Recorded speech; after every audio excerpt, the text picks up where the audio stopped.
Let us fly to the moon.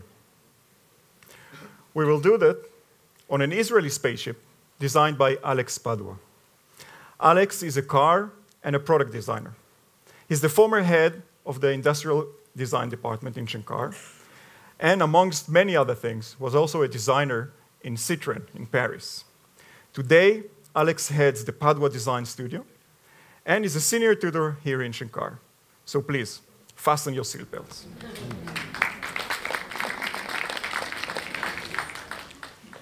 Can the reflection in your coffee influence its taste? I was sitting in the neighborhood cafe the other day, sipping my espresso, when I realized suddenly that the Shalom Tower was reflecting in my coffee. So sensible people would argue, no influence. The coffee is a physical substance. The reflection is an illusion in our heads, so no. But I'm being far from sensible, and I thought, what if, instead of the Shalom Tower, we had the Taj Mahal reflecting in your coffee, or the Empire State Building, or maybe even the Eiffel Tower? You'd agree that yes, the answer would positively be yes. We're human beings. Everything we feel, we sense, we think, and we do is influenced by a bunch of very unexpected and odd things.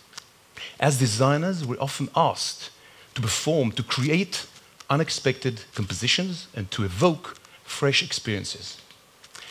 Oscar Wilde said once that only shallow people don't judge by appearance. I trust that you're very deep people. Continue judging but what your eyes see. Do that, and rightly so. For example, when we see a human face, we never think or feel that it's just a skin or a surface. It's obvious to us, without even analyzing it, that the face is an expression of something much deeper from within. I am absolutely, passionately convinced that all products should be designed that way, from within. All products have stories. All products have a soul, and they deserve the right face to express it. In the next 7 minutes, I'm going to share with you 2 design journeys that we took recently in the quest of these faces. The first one was with a company called Hicon. They have developed an amazing technology where you take sheets of paper, you put them in a machine, and the machine turns them into 3-dimensional, solid objects, fast, clean, and cheap. They said to us, we're going to share with the world this marvel, want to expose it in a few months' time in an exhibition in Europe. Please design this machine for us. But we don't want another machine. We want something unlike anything else. We want to express this magic. We're very excited with this because the mission is great, only I don't believe you can design something unlike anything else. All the forms in the world exist already. It's a bit like words. If you write a new book, you don't invent new words. You use the existing ones. So we're going to use the existing forms, only try to combine them cleverly. So we asked ourselves, what is this thing? Is it a machine or is it a piece of art? Is it architecture because it's big enough, scale, or is it a product? The answer is yes to all these questions. But before we can start flying and dreaming and designing, don't forget there's a reality. There's a package, it's a big box. In a way, it's thinking inside the box. It's 8 meters long by 3 meters high, 2 meters deep. It's got a terrace on which you stand and operate it. So there's reality for you. Only above all these facts, we feel that this is like a vehicle, like a vessel that moves, transfers us from one place to another, not physically, but metaphorically. It really alters the way we see reality. So we presented 3 concepts to Hicon.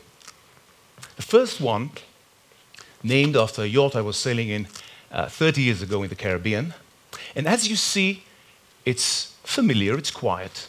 But when you pass by it, you realize there's something happening inside. There's a drama. And we use these materials to reflect the fact that factories today are becoming much more like home. The second concept, Lugano, is quieter, more objective maybe, less fashionable.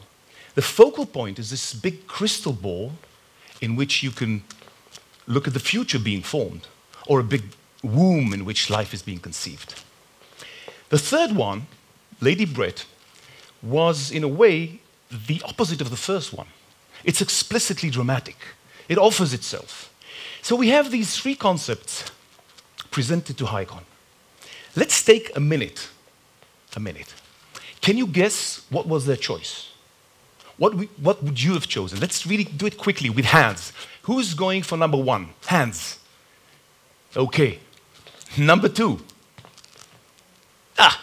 Number three. Wow. And the winner is number three. Number three. They went for number three. We actually prefer number one. It was more quiet. It was more subtle. We understood their choice. It was their drama. It was their story. So we built it in Israel quickly, in a few months, shipped it to Germany, where it was presented to the public in a big exhibition in Düsseldorf last month. Created a lot of buzz, got a lot of positive noise.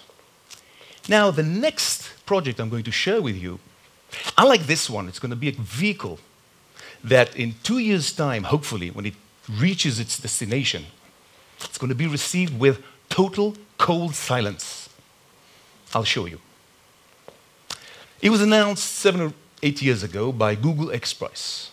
And it was an international competition in which the first team who can land an unmanned vehicle on the moon, move it 500 meters, and send photos to Earth will receive $20 million. Don't jump. List is closed. Can't subscribe. The Israeli team, Space.il, developed this vehicle. Someone told them, nanotechnology, clever people. Someone told them,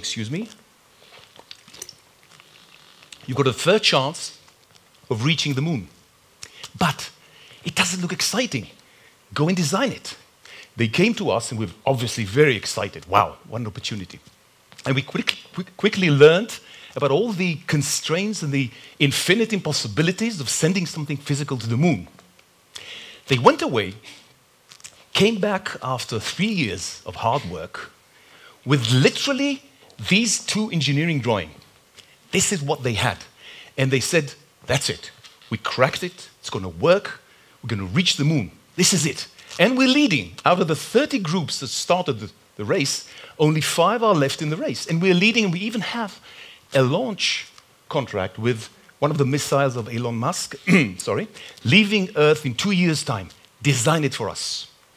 So, again, huge excitement in the studio. And we think the real mission is not a lunar voyage. Real mission is justice. You see, there's so much depth, ingenuity, clever, and lots of work and talent in this vehicle. But it doesn't show. It's not expressed in any way. Now, another thing, you can't add anything. Unlike a car, where you cover everything with the skin and you sculpt it as best as possible, you can't add 1 gram. Not even a box to work inside. No box. So we have to work with the ingredients that are there, and we designed that, and they were very happy. But you see, our mission really was to excite people, to turn on their imagination, especially kids. We really wanted kids to fall in love with this human adventure called science. Don't forget that it all started with this and became that. And I believe that true design is not about covering or camouflaging. The contrary, it's about revealing. So hopefully, in 2 years' time, our vehicle is going to land on the moon. Now, back to our world.